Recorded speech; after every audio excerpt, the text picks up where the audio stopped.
You think you are in control of your life. You wake up every day, follow your routine, fulfill your obligations, and perhaps even take pride in your discipline, your productivity, your ability to follow rules. But stop for a moment and think honestly. Have you ever questioned why you do all this? Have you ever wondered who defined what is right or wrong, normal or deviant, acceptable or shameful? The truth is that you have been trained to obey since childhood, since the first bell of school, since the first punishment for bad behavior, since the first time you heard, "That is not appropriate." Michel Foucault, in Discipline and Punish, reveals something that few have the courage to admit. Modern power no longer needs chains, shouts, or public burnings. It does not impose itself with explicit violence. It infiltrates everyday life, institutions, habits, and the most mundane gestures. What was once the brutality of torture, the body being torn apart in public as a form of punishment, is now a silent, efficient, and almost invisible control. And the worst part?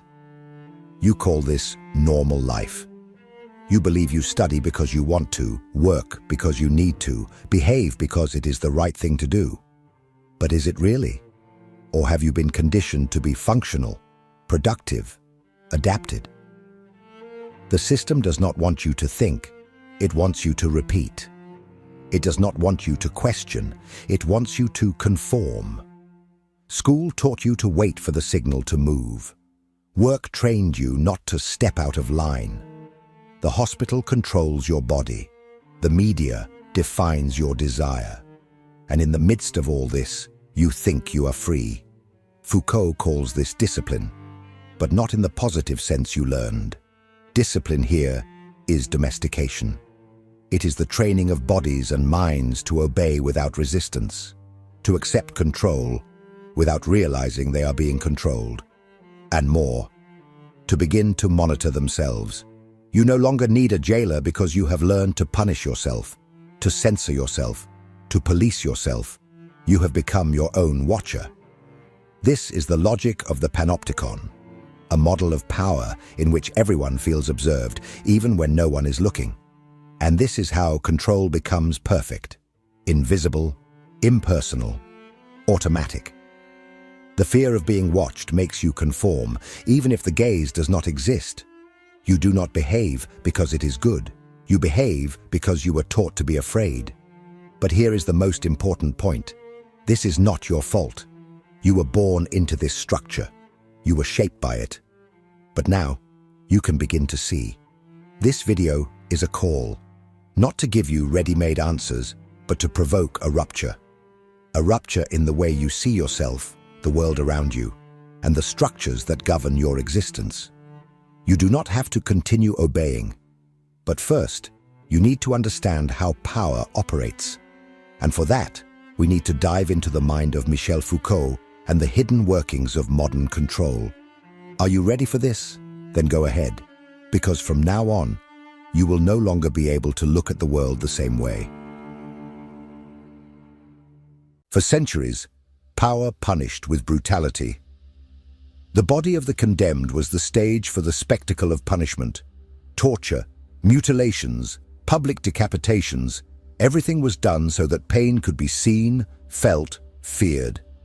The intention was clear: to intimidate, provoke horror, instill fear as a tool of control. Violence was not a flaw in the system. It was the system itself functioning. The crowd gathered to watch. Power displayed itself, triumphant, eliciting screams from the condemned and silent applause from the terrified audience. But something changed. Over time, this logic became unsustainable. Public violence began to generate more revulsion than respect. The figure of the executioner became confused with that of the criminal. The audience, once complicit, began to feel empathy for the punished. Power realized it needed a new strategy, a more effective, subtler, more lasting way to keep people under control without provoking revolt. And thus was born what Foucault called the disciplinary society. Punishment ceased to act on the flesh and began to act on behavior. The focus was no longer on punishing after the mistake, but on preventing the mistake from happening. The idea was no longer to repay the crime with suffering, but to shape the individual even before they thought of disobeying. Power ceased to be spectacular and became technical, almost scientific. Public torture was replaced by norms, routines, rules, constant surveillance, and above all, by training. It is here that Foucault presents the concept of docile bodies. The goal of the new institutions, schools, barracks, factories, hospitals, prisons, was not just to care, educate, or heal. It was to format. It was to transform the human body into a functional gear, to train its movements, its schedules, its productivity, its attention. The body became an object to be controlled, corrected, optimized. The student must sit in line, the soldier must march in sync, the worker must repeat the gesture mechanically. It is not just about obeying, it is about embodying obedience.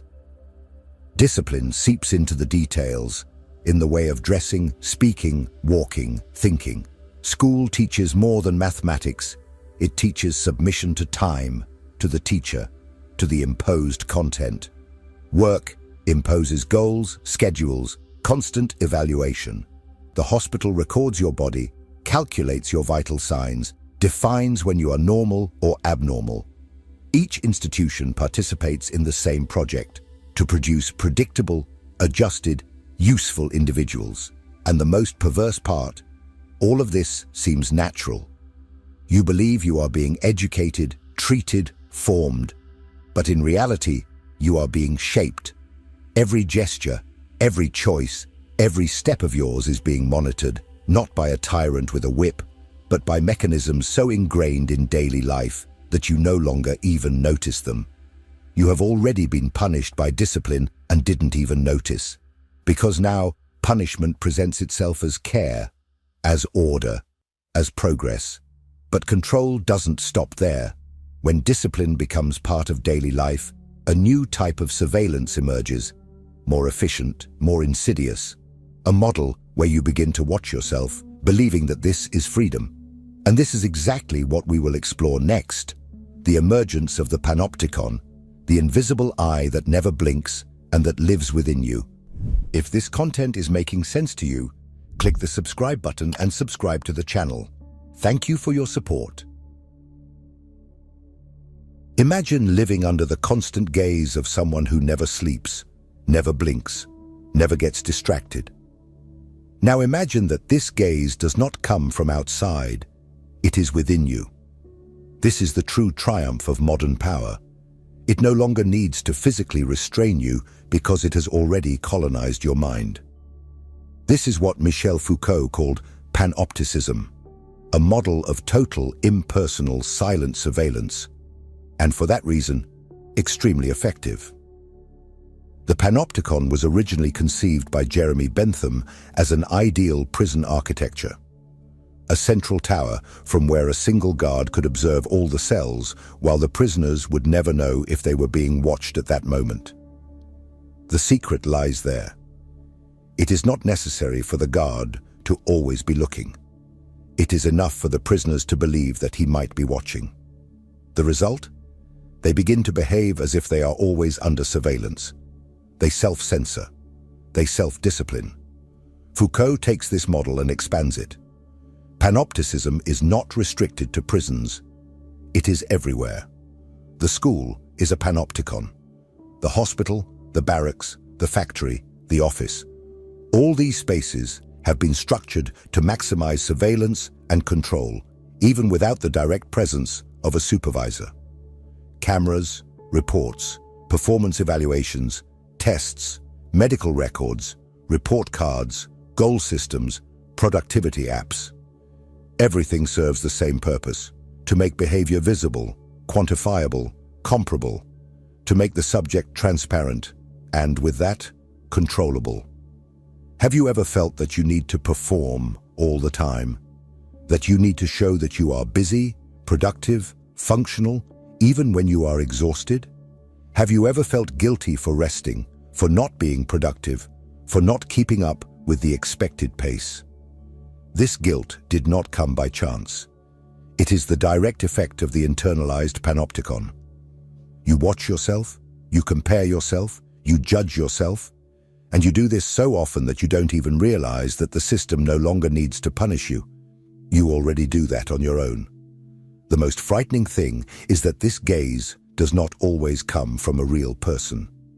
Sometimes it is an algorithm, a system, a form, a number on a spreadsheet, and yet it has power. You know you are being measured, that you will be classified, that you need to fit in. Surveillance has become automated, and the more efficient it is, the more invisible it becomes. The panopticon does not need high walls. It only needs conditioned minds. And you, like all of us, grew up within this logic. Since childhood, you were trained to behave as if you were being observed. This as if has become your second skin.